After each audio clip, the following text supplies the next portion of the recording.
So God in Therapy came about when awareness first started, but I didn't fully integrate it into the company because I was still trying to figure out where do people need help, where do I fit in helping them, and my main thing was removing the stigma of mental health and its treatment in our community.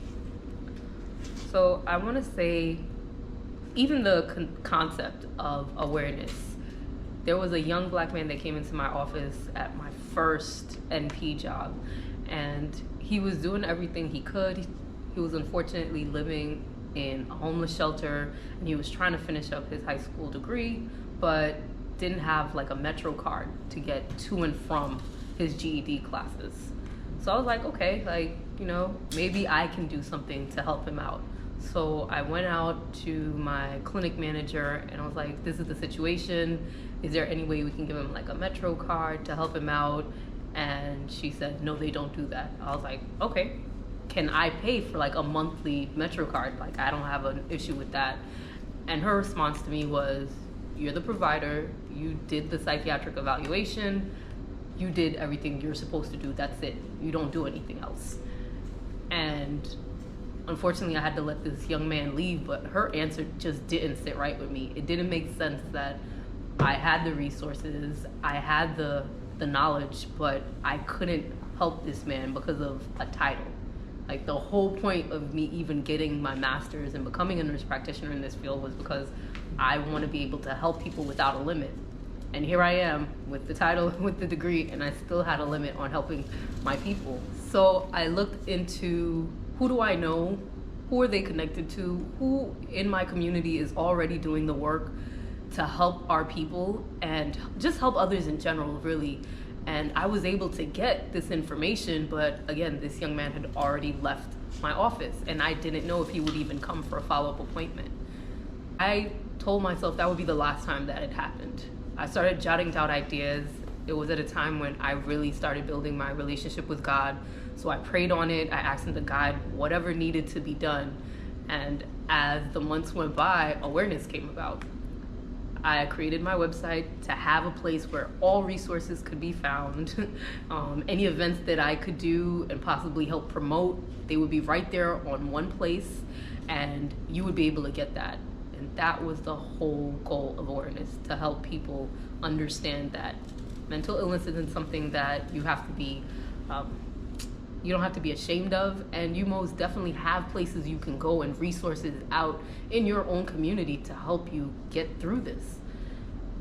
Fast forward to, I want to say, 2021, 2022, I put out my emotional awareness workbook to help women, because I had the check-in as a women's group. I wanted to solely focus on women during the 2021 year after the pandemic, because I was getting a lot of calls and just hearing a lot of feedback from the issues that women were facing. One, being locked in a space, and two, just realizing that I haven't really healed from a lot of the things that I thought I healed from.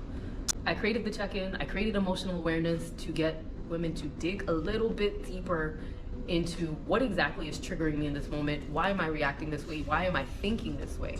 And that was great. But burnout happens. So I went back to what I know to do. I went back into my prayer life. I went back into my bubble with God, and I fasted. I was with my prayer group, and we did a lot of talking, and I realized that I was giving you guys only half of my journey. There was a concept of God in Therapy that I had completely left out, and I wasn't sure, how do I incorporate this into awareness of mental health company? How do I do that? God in Therapy was created to remind you that, hey, I'm not alone. And the questions I have is, how long have you been dealing with this? Are you ready to make a change? You will need to stay consistent with your healing process, even when you don't feel like it. And then I go through other questions. What's causing you to feel depressed? Have you tried anything that helps your mood? If no, what's holding you back? So it's literally combining God and therapy. If you're not ready to sit on somebody's couch or maybe in the comfort of your own home and do it online, then this is a great place to start. You're using something that you might already have a foundation in, which is your faith, and combining it with the mental health skills to help you push through.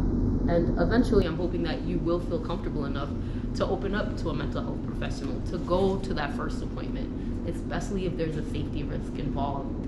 And and let them know, this is what I'm dealing with, this is what I want to heal from, can you help me? And I pray that you find the right person for you. But if it doesn't happen on the first try, do not give up. This is like dating or even a job search. If the first one doesn't fit, you do not stop. You continue and you go till you find one that's good for you or works for your situation.